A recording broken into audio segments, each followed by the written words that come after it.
Good morning sa ating Diyos at good morning sa inyo mga kapatid.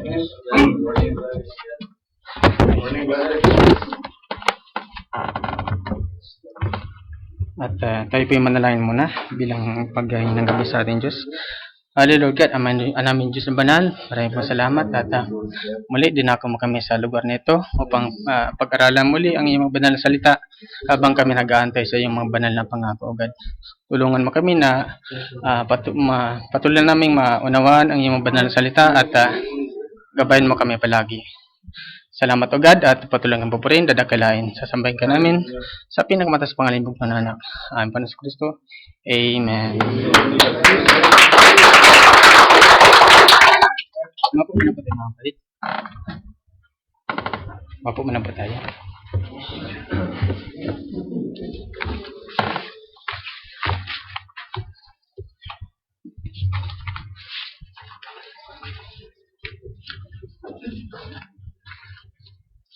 Nung itong mga nakarang buwan po,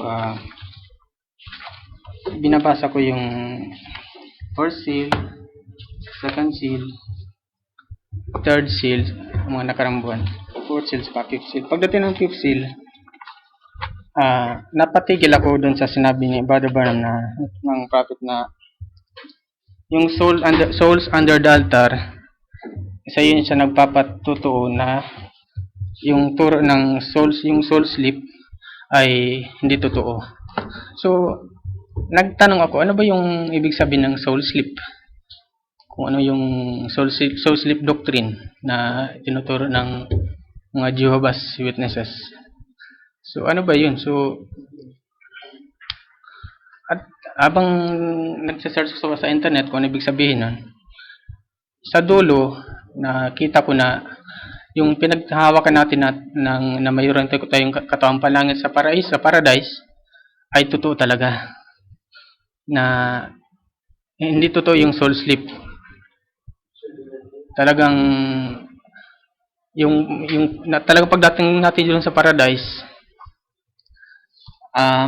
may pangamoy tayo, hindi tayo unconscious tulad ng tinuturo nila. So, at isa pa, sa dulo rin nakita ko na may sinasabi si Jesus Christ na nangyari na at para patutuo na patuloy natin panghawakan na totoo yung kanyang sinabi na siya'y babalik at ay kukunin bilang sa kanyang darating na pag-agaw. Purihin ng Diyos at naway kung ano yung naunawaan ko ay bigyan ako ng Diyos ng tamang pamamaraan para ng panalita para patuloy nating maunawan ng kanyang mga banal na salita. Ang title po nito ay Soul Sleep Doctrine. The Soul Sleep Doctrine.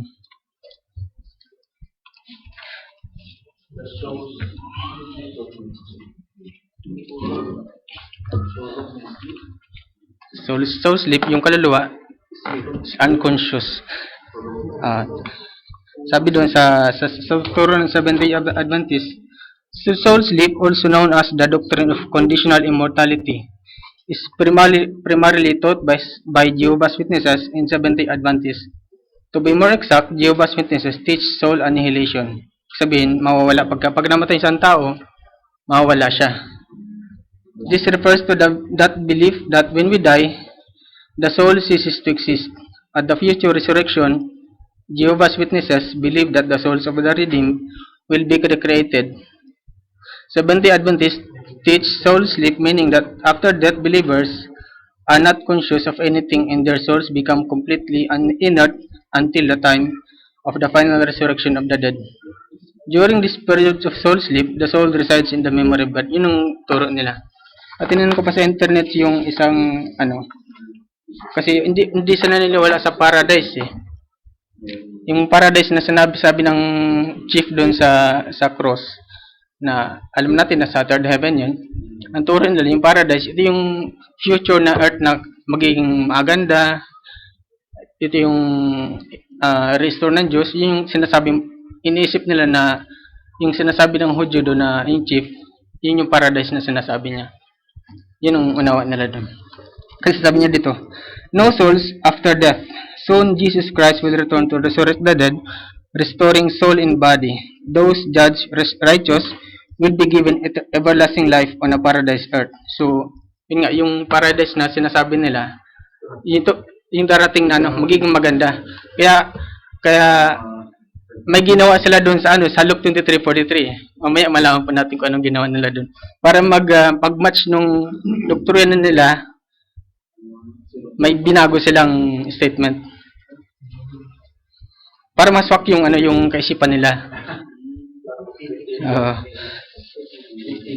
Ang ganda.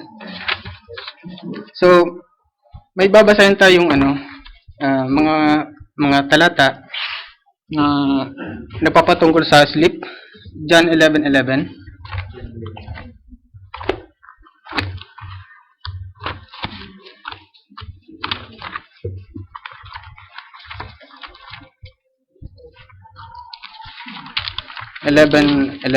Hanggang 15 po.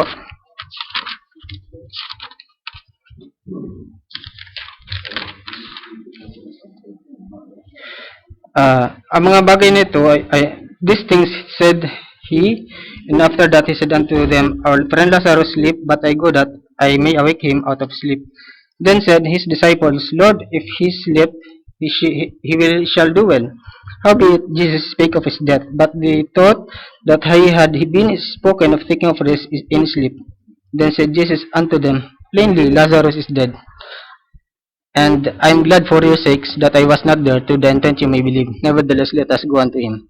Sa 1 Corinthians 15:51, ito yung rapture.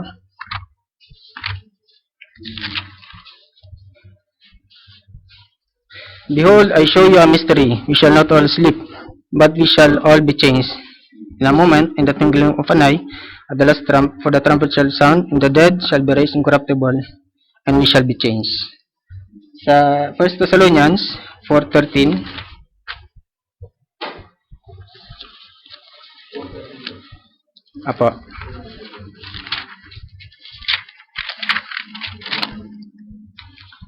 but I would have you not to be ignorant, brethren, concerning them which are asleep, that ye sorrow not, even as others which have no hope. For if ye believe that Jesus died and rose again, even so them also which sleep in Jesus God will bring him. For this we say unto you by the word of the Lord, that we which are alive and remain unto the coming of the Lord shall not prevent them which are asleep. So, sa Thessalonians, 1 Thessalonians, ito na nga po, 5:9-10. For God hath not appointed us to wrath, but to obtain salvation by our Lord Jesus Christ, who died for us, that whether we wake or sleep, we should not live together with him. At sa Matthew 9, so hindi ko na basa yung iba. Dito, may maraming mga sinasabing sleep. Alam natin na pag ang tutulog, sabihin, yung katawan patay. Pero buhay siya sa sa paradise. Yung kaluluwa niya, is yung natin, lilipad doon sa katawan panlangit, at doon tayo mag-antay ng resurrection. So, the term fallen sleep is simply a euphemism. Ibig sabihin, isang word na ginamit, pero yung meaning, adun pa rin. Particularly a Christian euphemism for what we call death, and it is a euphemism of sweetness, of rest, and of peace.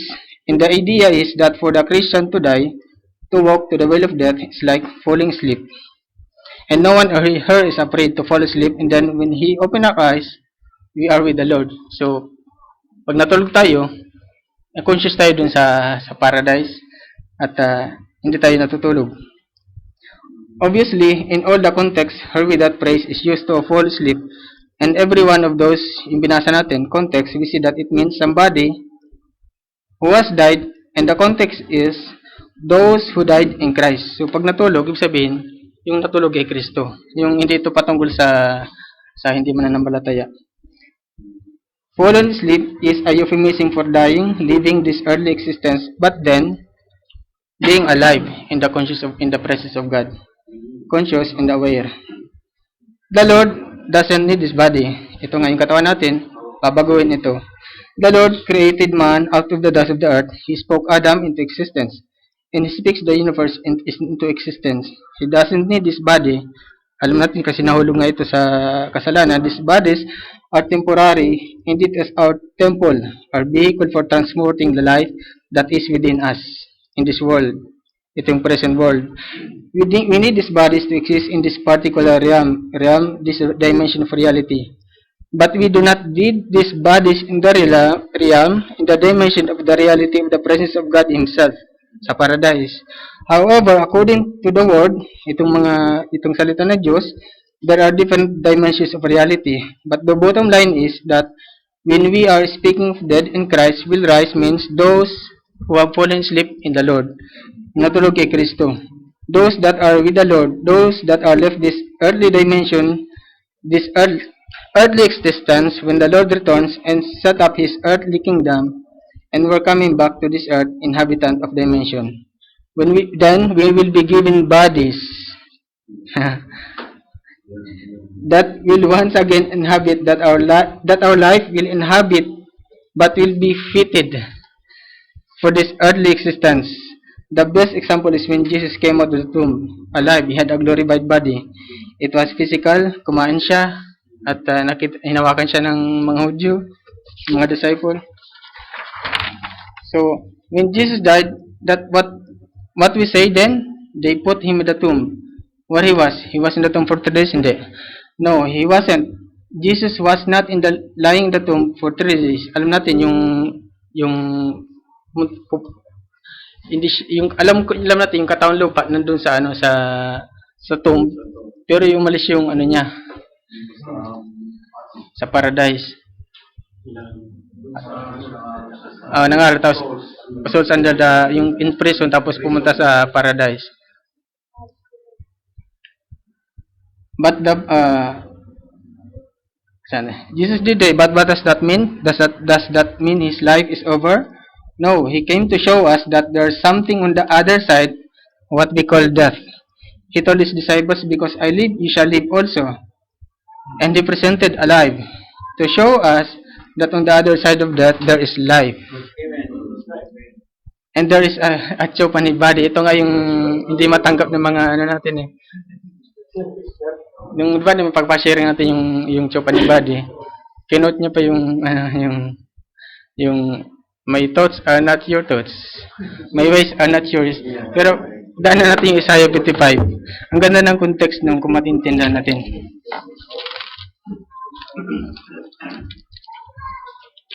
Who? Everyone that, basa natin buong chapter.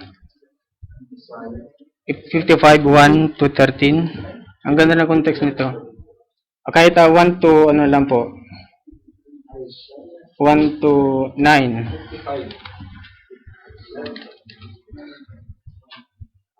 Itong minsan na may misquote ng iba eh. Kasi parang palusot na may iwas sa sagot, sa tanong.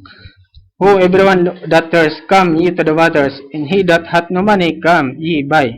See, sa una pa lang may paanyaya na yung Diyos.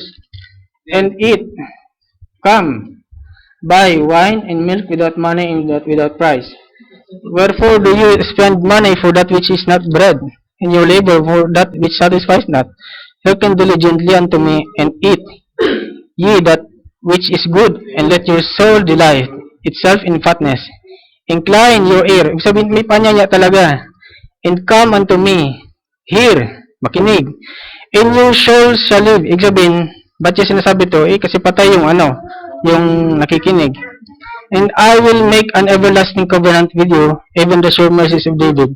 Behold, I have given him for a witness to the people, a leader and commander to the people.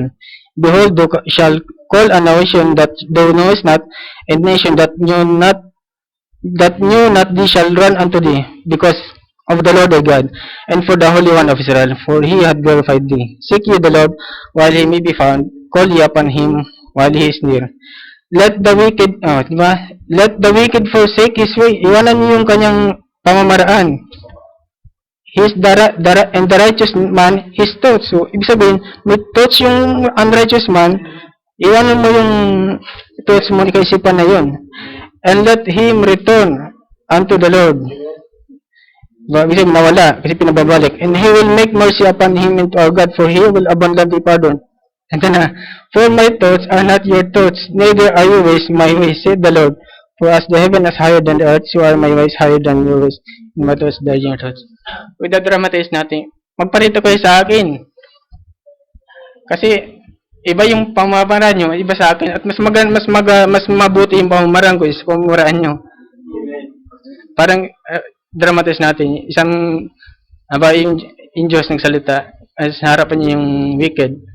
So, yung sa wicked na sa harap niya. Makinig ka sa akin. Kasi may plano kasi maganda. At ang kaisipan ko ay iba sa kaisipan mo. Ang parang ko, hindi sa pamamaraan ko. Tapos sagutin ba ng wicked, sige, o nga po, kasi po, iba yung pamamaraan mo sa pamamaraan ko eh.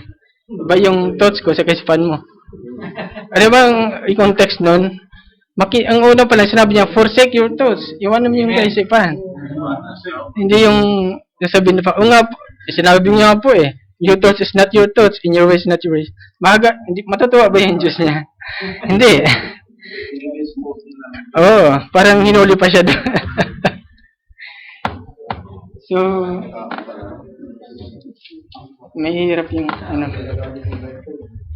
Pero kaya natin hindi kinukot yung ganito kasi alam natin yung context.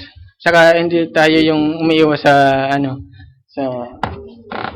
So, tuloy pa tayo.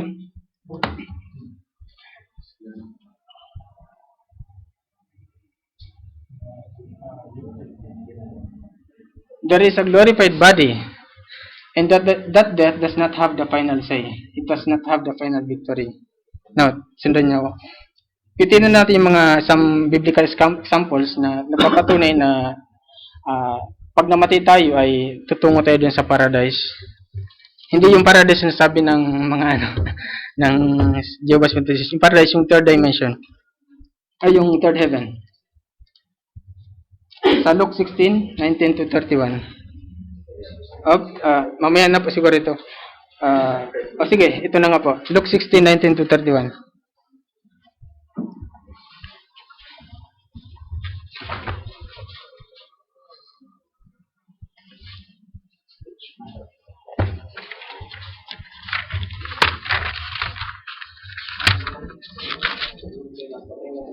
Kay Lazarus. There was a certain rich man which was clothed in purple and fine linen and fared sumptuously every day. And there was a certain beggar that named Lazarus which was laid at his gate, full of sorrows, and desiring to be fed with the crumbs which fell from the rich man's table. Moreover, the dogs came and licked his sores. And it came to pass that the beggar died and was carried by the angels into Abraham's bosom. The rich man also died and was buried. And in hell he lifted up his eyes, and being tormented, is hid Abraham apart of, and Lazarus in his bosom. And he cried and said, Father Abraham, have mercy on me, and send Lazarus that he may dip the tip of his finger in water, and cool my tongue, for I am tormented in this flame. But Abraham said, Son, remember that thou in thy lifetime received thy goods and things, and I likewise Lazarus evil things. But now he is comforted, and thou art tormented. Beside all this, between us and you there is a great gulf fixed, so that they which would pass from hence to you cannot, neither can they pass to us that would came from thence. Then he said, I pray thee, therefore, Father, that thou wouldest send him to my father's house, for I have 5 brethren, that he may testify unto them, lest they also come into this place of torment. Abraham said unto him, They have Moses and the prophets, let them hear them. And he said, Nay, Father Abraham, but if one went unto them from the dead, they will repent. And they said unto him, if they hear not Moses and the prophets, neither will they be persuaded through one rose from the dead. Praise God. So, maraming mga scholars ito na sinasabi lang, parang sinasabi daw dito ng Jesus Christ ay parang parable lang. Sabi niya dito, most scholars of the world do not believe that this story is a story designed to point to a greater spiritual truth. But Jesus gives us this account, or seems to be giving us a glimpse to the other side. Parang dito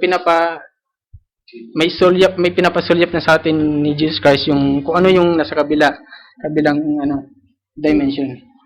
So makita na sa verse 22, may earthly sin. Unang sin, tapos pangalawang sin, na namatay yung mayaman at nilibing. Sa 23, yung torment, yung may kasalanan, he's in torment.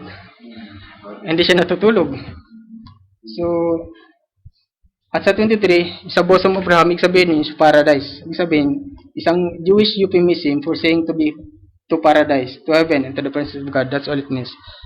At yung hell, sa hell, may knowledge of heaven. Kasi nakita niya doon yung nakita niya si Abraham. At sa 26, may yung great gulf fix. Ibig sabihin, walang pag-asa na pumunta doon sa kabila. There's no hope. There's no second chance. Kasi namatay na siya. Dito sa lupa yung repentance at pamimili. At sa 27 sa kasi 8, mayroong knowledge of what you missed. Na-miss niya yung naalala niya yung mga mga pamilya niya, kapatid niya, at naalala niya na may na-miss siya. Kasi pinapapunta niya pa doon yung si Lazarus sa sabihin, hindi siya natulog doon. Hindi siya inannihilate. The whole point of Jesus teaching her is do not die outside of God. Do not die outside of Christ. I don't think this is just a parable. The truth is, He is giving us an account. He is giving us a glimpse to the other side of reality. But even if it is, what are the truths that you just thought was nothing there about our Lazarus sleeping? Kahit isang segundo, hindi siya natulog yun. We'll wake him up later at the end of days, and when he's awake, then he will be in comfort. Sabi niya, he's in paradise, he's comfort. Kinukomfort siya ni Abraham. So, ngayon, tindan po natin yung siguro, ito na po unahin ko. Sa Luke 23, 38 to 43.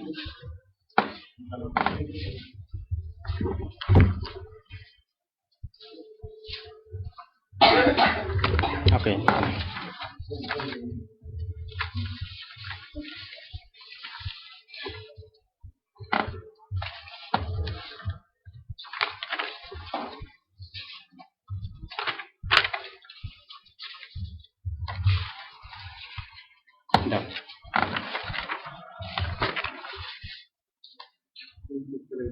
Luke 23, 38 to 43 po.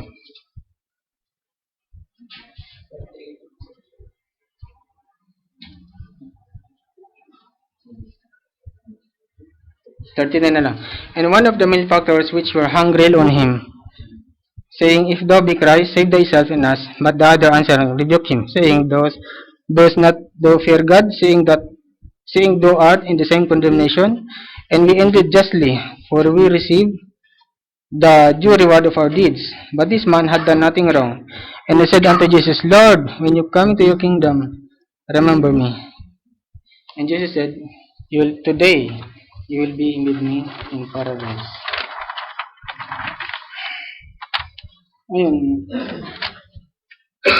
Kanina pala, yung hell na sinasabi doon sa Luke 16, tinanong ko yung Bible ng Jehovah's Witnesses. Dahil hindi sa niniwala sa hell, binago nila. Sabi doon, engrave. Engrave.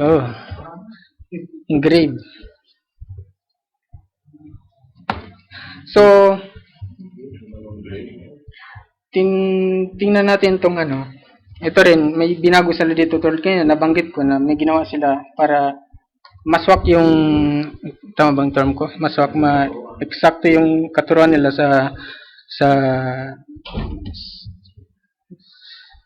baga, yung Diyos mag-isipan, yung kaisipan nila, pinilipit nila yung salita ng Diyos at para mag-reconcile. Yung salita ng Diyos ang sumunod sa kanilang kaisipan. Sinabi ng chief, Lord, remember me when you come into thy kingdom. And Jesus said unto him, Verily I say unto thee, today you will be with me in paradise. Kanina, nabanggit ko nga, yung ginawa nila dito, ang context dito, nung araw na yun, sasama si yung chief sa paradise. Pero dito, ginago nila yung kama. Yung kama dito, di ba? I tell you the truth, kama. Tapos today you will be with me in paradise. Ngayon, para maswak yung ideya nila, ang binago nila, today I tell you the truth, kama. You will be with me in paradise. Ibig sabihin, ngayon, totoo na ang sinasabi ko sa iyo. Kakasamahin kita sa paraiso. Nakuha niyo yung, ngayon, totoo ang sinasabi ko sa iyo, kakasamahin kita sa paraiso. Kasi sa kaisipan nila, yung paradise in the future, yung restored na earth. Kaya hindi niya sinabi na, kaya pinilipit nila na yung araw na yun, yung araw na yun sinasabi Jesus Christ. Pero yung time na kakasamahin siya, hindi ng araw na yun. Yun ang anawa nila. Kasi hindi nga sila naniniwala sa paradise. Hindi sila naniniwala sa hell. Walang torment sa kanila. Pag namatay, annihilate. At pag resurrection, i-recreate yung soul. So, dalawang problema ang dun. Una,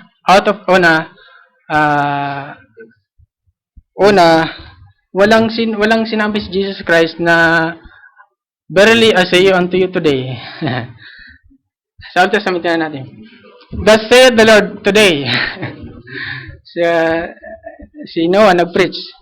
Thus said the Lord nung 120 years. Nakuha niyo yung point ko. Hindi sinasabi ng prophet na kung kailan sinabi. Sinabi ni Elijah. Sabi ng Diyos, bigyan mo akong tinapay. Hindi niya sinabi kung kailan. Pero dito,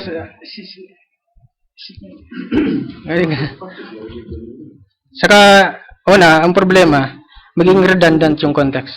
It will be redundant. Nowhere in the scripture telling that Jesus Christ adding the word today when he says, verily I say unto you. Today I tell you the truth equals to today I tell you the truth. Parang ganito eh. Brad, ngayon, totoo lang sinasabi ko sa iyo.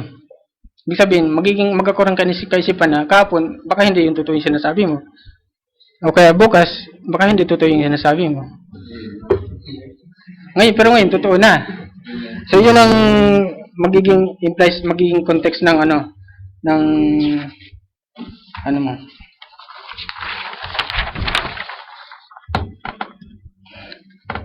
Okay.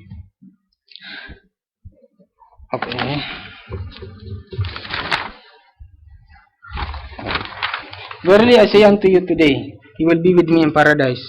I didn't say to the chief, I tell you the truth, you will sleep for a while, in a couple of 1,000 years you will awake, and I'll bring you back. Ano sabi niya? Today you will be with me in paradise. Now those who teach soul sleep, they really don't like this verse. Ayaw nila, kaya nga binago eh. Kaya may ginawa sila. To support their doctrine, two things they did. Dalawa. Una, they look in the original Greek of the Bible. In the original Greek, there's no punctuation, there's no commas, there's no space between the words. Ayun, naitanong ko nga po ito. Pero nung time na yun, tinignan ko na talaga sa internet kung totoo nga ba. Kaya ako nagtanong kay pastor kung Pero pagka kinagabihan nun, tinignan ko ulit sa internet. At nakita ko nga po na yung sa original pala, ito yung mga letters may comma na talaga eh. Wala talaga silang comma, walang space yung between the words. Ito mga sumunod na century na lang Pero ang point ko dito, hindi yung maniwala tayo sa Jehovah's Witnesses. Uy, galing ng Jehovah's Witnesses. Alam nila na walang comma yung yung original, walang space yung original na Greek.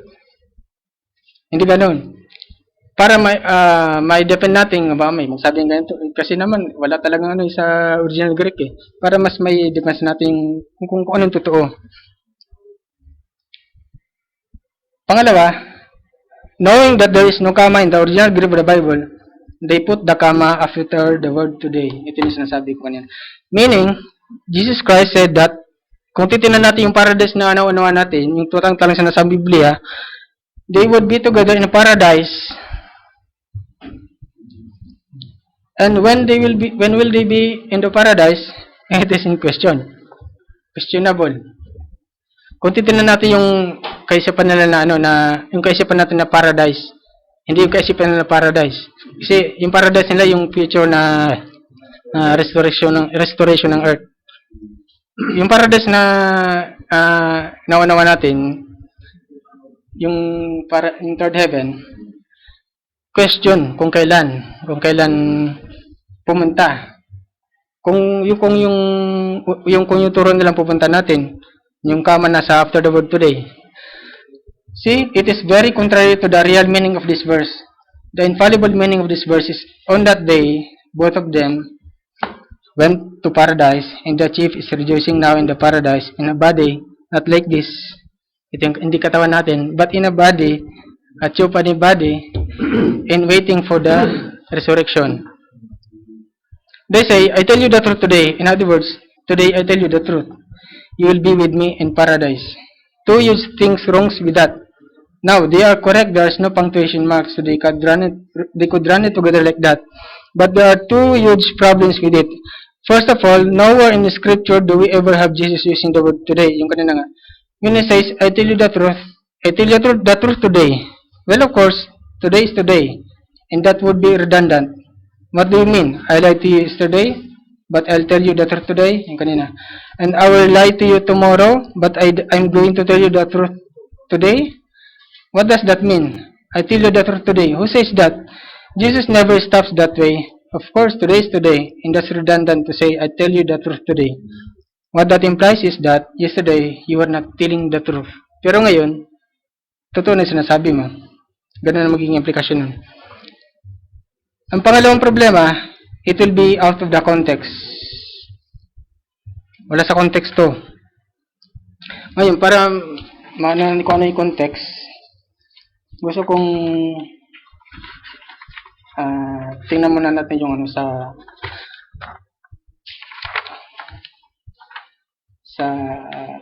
Luke, hindi na po, sa Luke 1:30 to 33.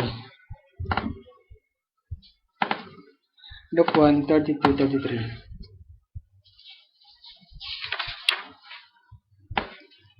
And the angel said unto her, Fear not, Mary, for thou hast found favor with God. And behold, thou shalt conceive in thy womb, and bring forth a son, and shall call his name Jesus. He shall be great, and shall be called the Son of the Highest, and the Lord God shall give unto him the throne of his father David. And he shall reign over the house of Jacob forever. And of his kingdom there shall be no end. Ito yung nahanap ko nakaraan eh. Yung nakarang ready po. John 1:49. John 1:49. Nathanael answered and said unto him, Rabbi, thou art the Son of God. You art the King of Israel. Sa Acts 1:4-6. Acts 1:4-6. And being assembled together with them, commanded them that they should not depart from Jerusalem, but wait for the promise of the Father, which said he, Ye had heard of me. For John truly baptized with water, but ye shall baptize with the Holy Ghost, not many days hence. When they therefore were come together, they asked of him, Lord, will thou at this time restore again the kingdom of Israel? Sa Hebrew 11, 8-13, 8-10.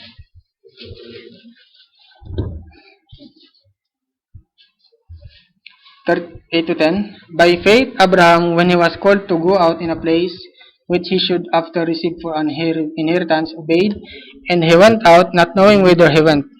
By faith, he sojourned in the land of promise, as in a strange country, dwelling in the tabernacles with Isaac and Jacob, the heirs with him of the same promise. For he looked for a city which had foundations, whose builder and maker is God. This all, sa 13, diretso tayo sa 13. This all died in faith, not having received the promises, but having seen them afar off, and were persuaded of them, and embraced them, and confessed that they were strangers and pilgrims in the earth. Sa 14, for they that say such things declare plainly that they seek a country. And truly, if they had been mindful of that country from whence they came out, they might have had opportunity to have returned. But now they desire a better country that is not heavenly. Wherefore God is not ashamed to be called their God, for He hath prepared for them a city. So, ang point ko dito, yung Hudyo, nagsisik sila ng kingdom.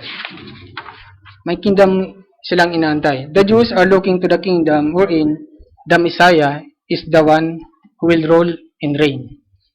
So yun natin na kingdom. At ang Hudyo rin, naniniwala sa resurrection. Sabi ni Martha, kay Lazarus, ay kay Jesus Christ nung mamatay si Lazarus, I know that he shall rise again the resurrection of the last days. Maniniwala sa resurrection. So pupunta natin yung context na gusto kong ipunto. Ito na. O tinadin muna natin yung sa Luke sa Matthew 16:28. Kasi may similarity din.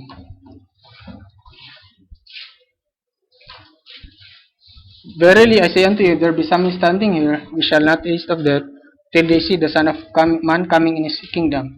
Kanina yung chief, sabi niya, Lord, remember me when thou comest into thy kingdom. So, Luke 23:42 and Matthew 16:28 are both referring about Son of Man coming in His kingdom. So, tingnan natin yung context na. Lord, remember me when you come into your kingdom. Now, ito na yung context na gusto kong punto. The chief's request was that he might be remembered not on that day. Kasi yung unawa ko dati nung una, ang sinasabi ng chief na, Lord, alanahan mo ko pagdating mo sa iyong karyan. Unawa ko dati, alanahanin siya ay isama siya sa paraiso.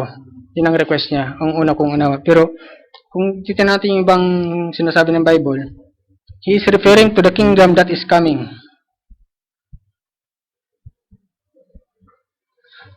The Jewish mindset, the chief's request was that he might be remembered not on that day, but at the time when Christ would return in the power and glory of His kingdom.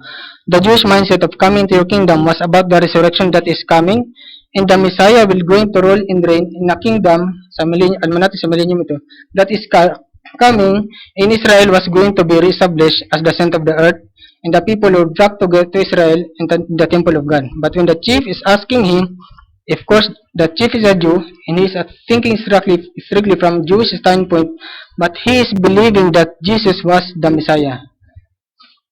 Babasahin ko ulit yung sa Luke yung pinakausap ng Hudyo, yung chief yung si Jesus Christ.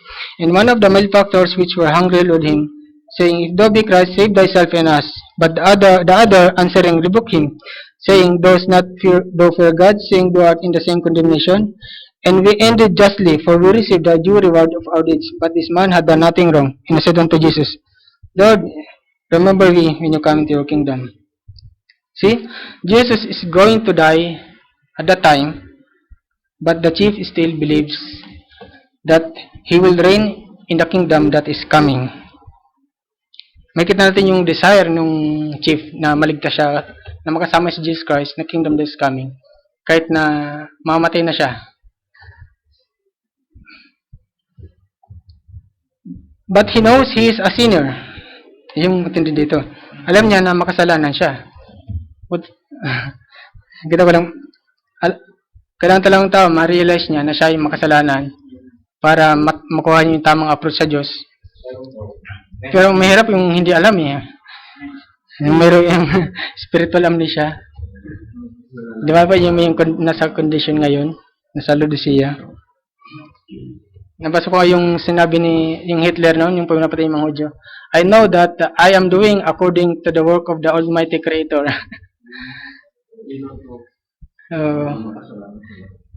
Maganda dito sa di ba tayo naman, na-realize natin tayo makasalanan dati, kaya kinuha natin yung tamang approach sa Diyos para makalapit sa Kanya. Yung kagandahan dito.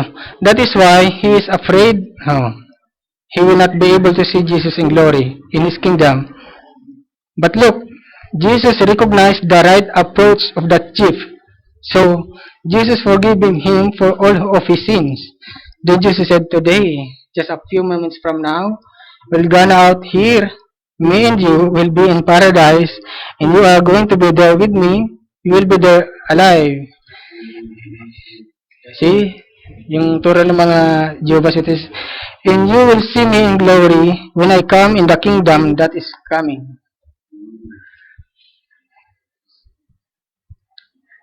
That's the contextual teaching here.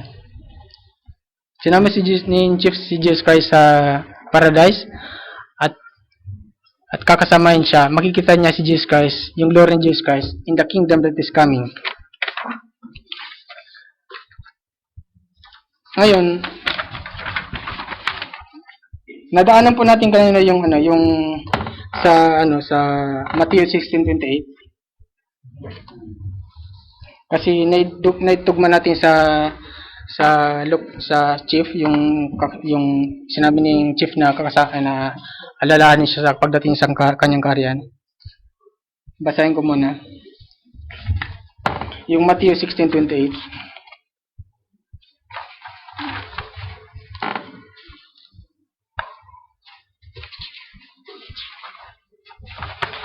Verily I say unto you, there be some standing here. Ngayon, bubuuhin ko na to. Hindi ko na kukunin yung Son of Man coming in His kingdom lang. Kanina, kinuha ko yung context ng Son of Man coming in His kingdom sa Matthew 16:8 para may suporta natin dun sa sinabi ng chief na alalahanin siya pagdating sa sangkarian. Ngayon, bubuuhin ko na to para makita natin na mayroong pagkakaiba dito. Ngayon, talagang pinagpe-pray ko sa Diyos na maunawaan din natin na bigyan ako ng tamang pamamaraan para may salita ko ng maganda, ng maayos, at maunawaan nyo rin kung anong naunawaan ko. Ang Diyos ang magdadagdag lahat sa yung magpapaunawa. Verily I say unto you, there be some standing here which shall not taste of death till they see the Son of Man coming in His kingdom. And after 6 days, Jesus take Peter, James, and John, his brother, and bring them up into a high mountain apart, and was transfigured before them, and his face did shine as the sun, and his raiment was white as the light. And behold, there appeared unto them Moses and Elias talking with him. Ngayon, tinignan ko sa internet yung mga sinasabi ng mga scholar dito kung ano ibig sabihin nito. May mga nagsabi na ito daw po yung pagdating ng Holy Ghost sa Pentecost. May nagsabi na basahin ko na lang.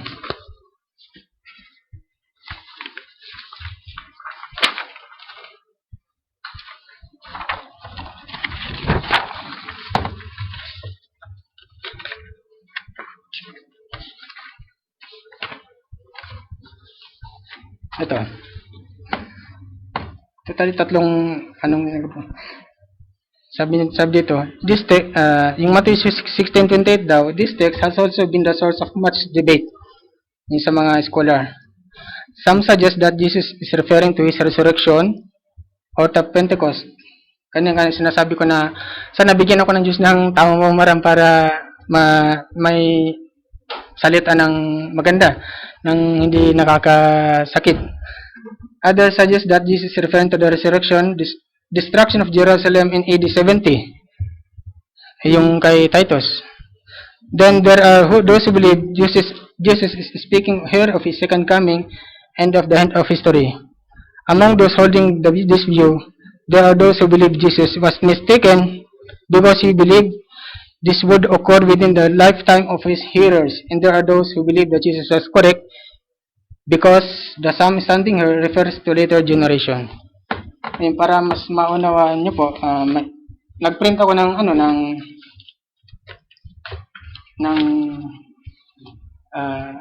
message ng prophet para saan ba tayo pupunta? Siyempre yung prophet na ginagamit sa huling araw.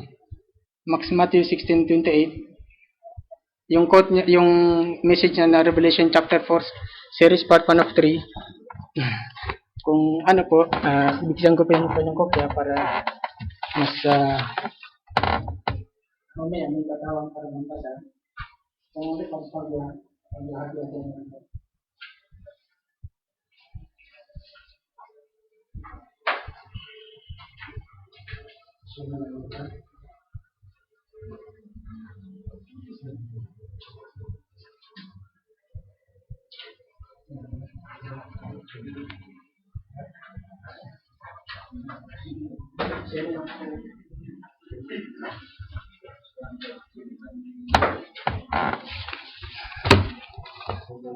Makita natin na nilob ng Diyos ito para mas lalo natin panghawakan na talagang babalik siya.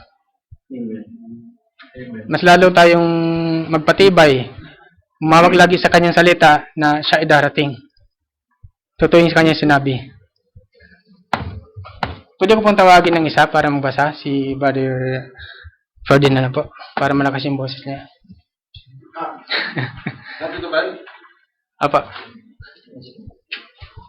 Pwede ka na umupo.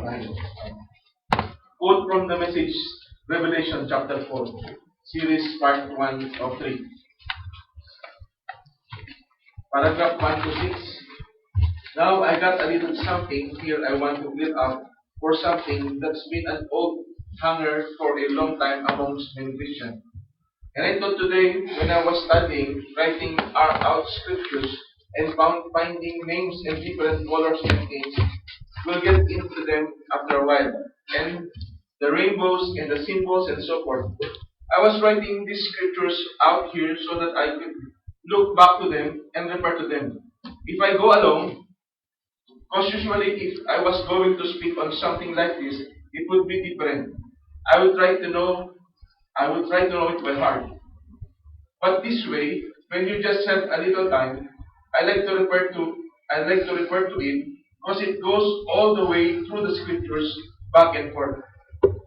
Now in Matthew chapter 16 verse 13, we find this. If you that's putting the scripture down, if you want to turn to Matthew 16, chapter 16 verse 13, we can turn back and read it, and then we'll have it sure. Matthew, the 16th chapter, and the 13th verse. Listen closely now as we read 16:13. When Jesus came unto the coast of Caesarea Philippi, he asked his disciples, saying, Who do men say I, the Son of Man, am? And they said, Some say, Thou art John the Baptist, some Elias, and others Jeremias, or one of the prophets. He said unto them, But what say ye that I am? And Simon Peter answered and said, Thou art the Christ, the Son of the living God. And Jesus answered and said unto him, Blessed art thou, Simon Barjona. Flesh and blood had not revealed it to thee, but my Father which is in heaven. And I say unto thee, that thou art Peter, and upon this rock I will build my church, and the gates of hell shall not prevail against it. And I will give unto thee the key of the kingdom of heaven. And whosoever thou shalt bind on earth shall be bound in heaven. Whosoever thou shalt loose on earth shall be loosed in heaven. Then charges he his disciples that they should tell no man that he was Jesus the Christ. Paragraph 128.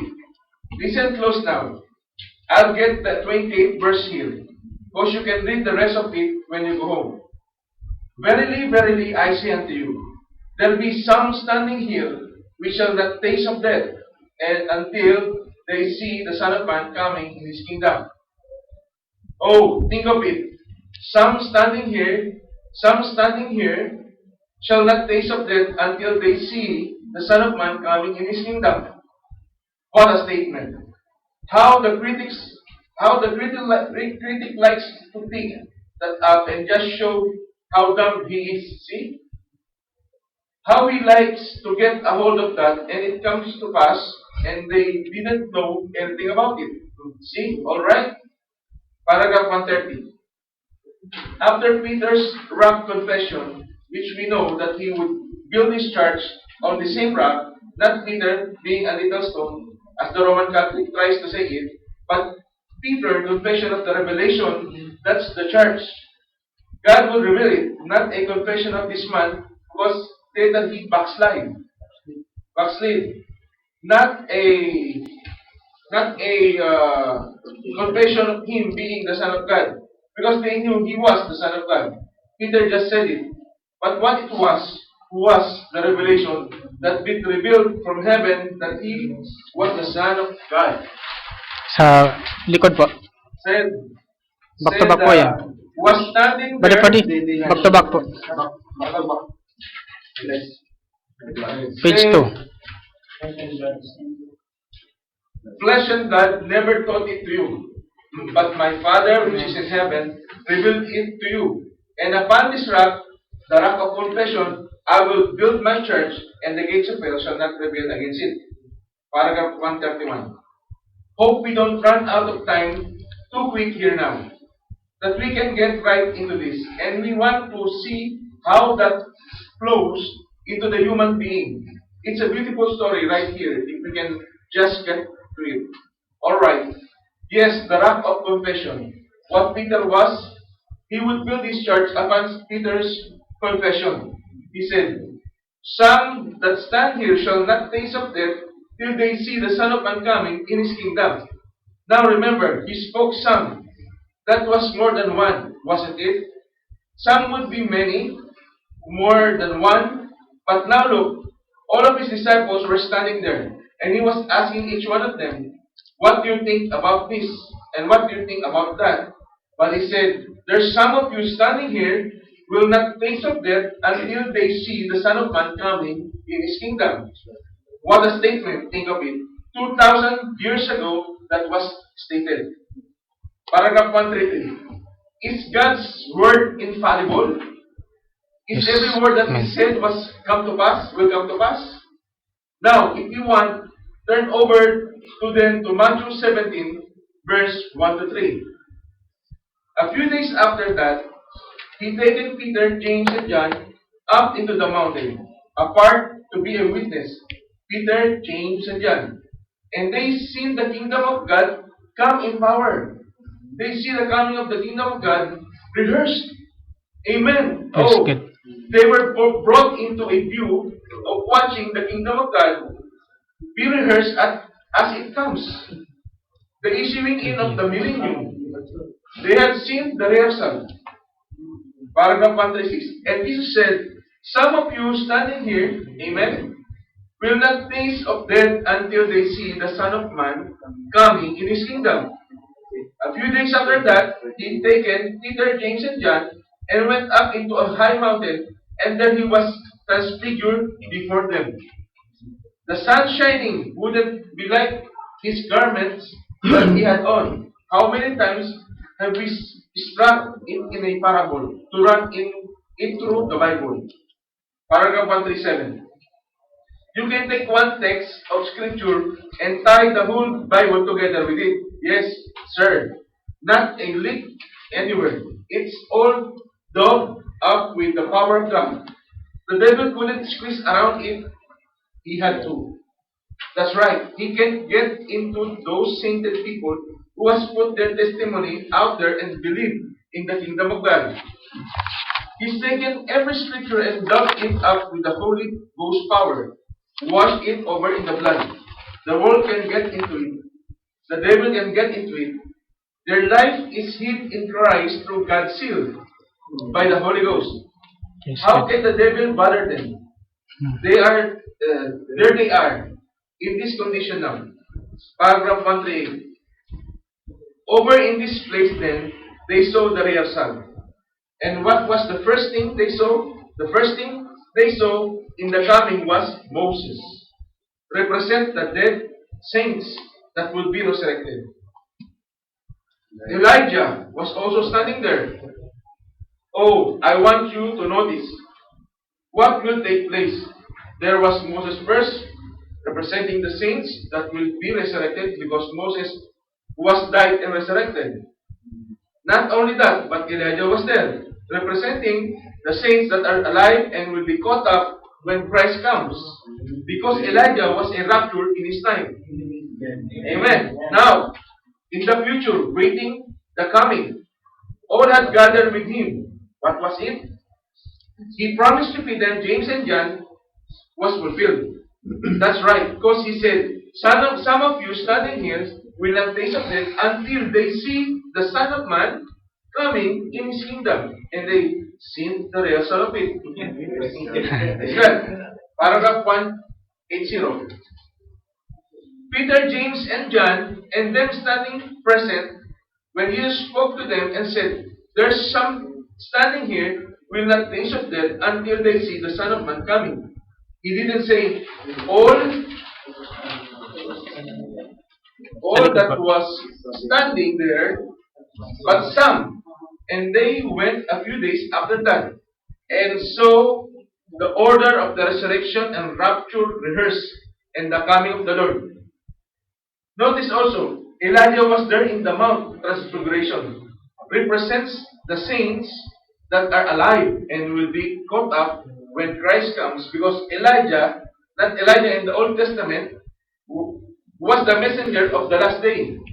Amen. Means those will be raptured are only those who accepted the message of Elijah. Paragraph 185. He told Peter, James, and John, and them standing there, all of his disciples said, Some of you will not see death until they see the Son of Man coming in his kingdom. Amen. Praise God. So, sabi ko nga po kanina, bigyan ako ng Diyos tamang paraan para hindi bigyan ako ng tamang paraan para i-brought out yung ganong panalita ng prophet. So, ang Diyos ang magpaunawa, makita natin na kung isang paragraph ang kukunin natin dun sa statement niya, kung sinabi niya na Moses represented the dead resurrected and Elijah represented the life that will be raptured. Kung yun lang kukutin natin, sabihin natin na si Brother Branham nagtipo lang ng darating na rapture at darating na resurrection. Kung titingnan natin na yung rapture ay yung sinasabi dun Matthew 16:28 ay sa Pentecost, nagkamali si Brother Branham, sinasabi niya na yung tatlo, yung sinasabihan niya na hindi sila mamatay hanggang sa makita lang yung sabi naman, yung preview, yung rehearsal ng coming na resurrection sa rapture. So, bilang makita natin na Jesus is exactly referring to his disciples, not to other persons. Yung sabi doon. Kung titignan niyo buong context, Peter, James, and John seen the rehearsal or preview of the resurrection, rapture of the church, and the coming of the Lord in his kingdom. Pangatlo, Jesus fulfilled his promise to Peter and James and John that they will not see death until they see the Son of Man coming in his kingdom. So, pinakita sa kanila yon para maunawaan natin. Gusto ko lang ng dramatization.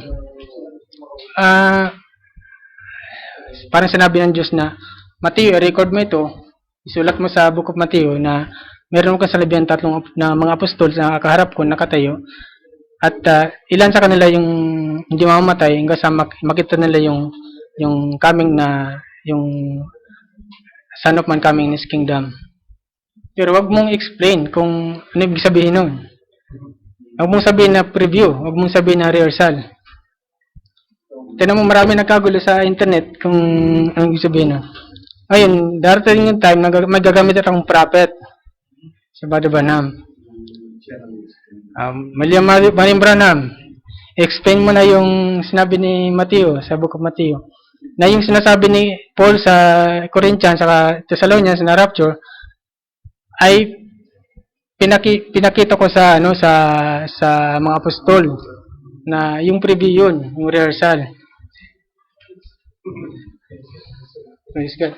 Bakit pinakita sa atin ng Diyos? Kasi para lalo natin pagtibayin yung pananampalataya na kung yung preview tinupad ng mga apostol, ay tinupad ni Jesus Christ na i-fulfill niya na mga ganap sa tatlong apostol, paano pa kaya tayo?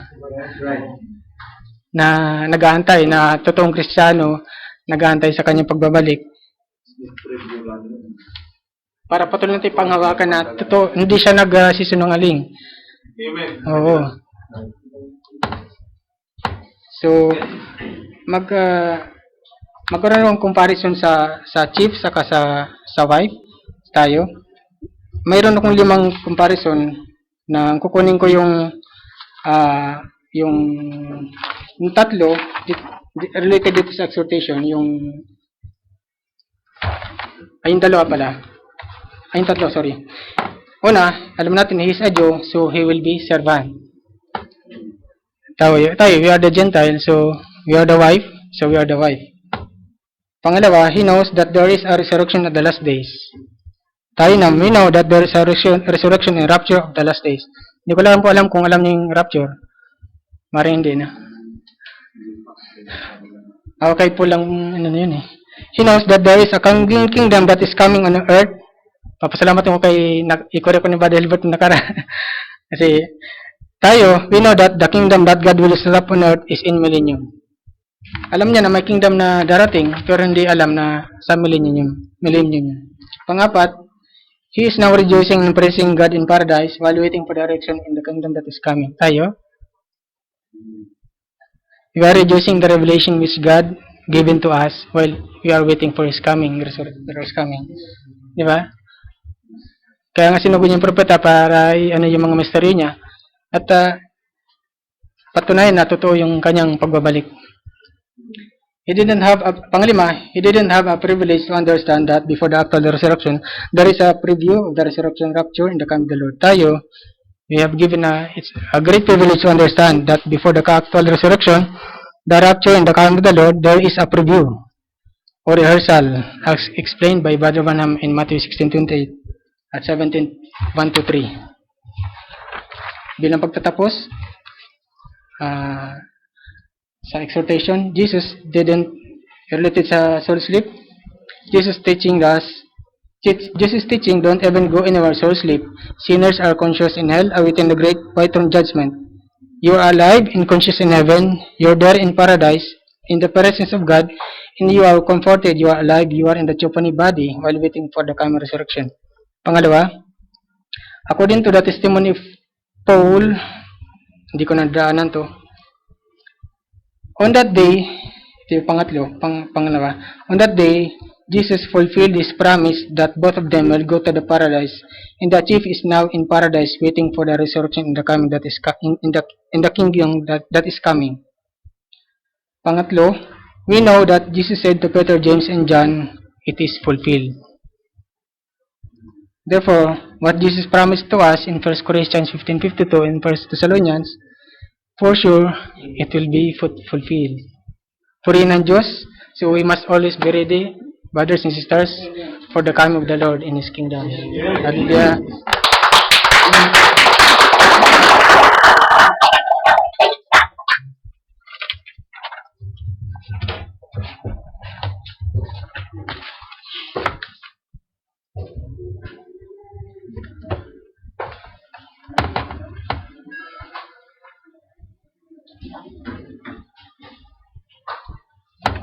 Praise God. Tayo po ay magsisitayo na mga kapatid. At pagtapos ng praise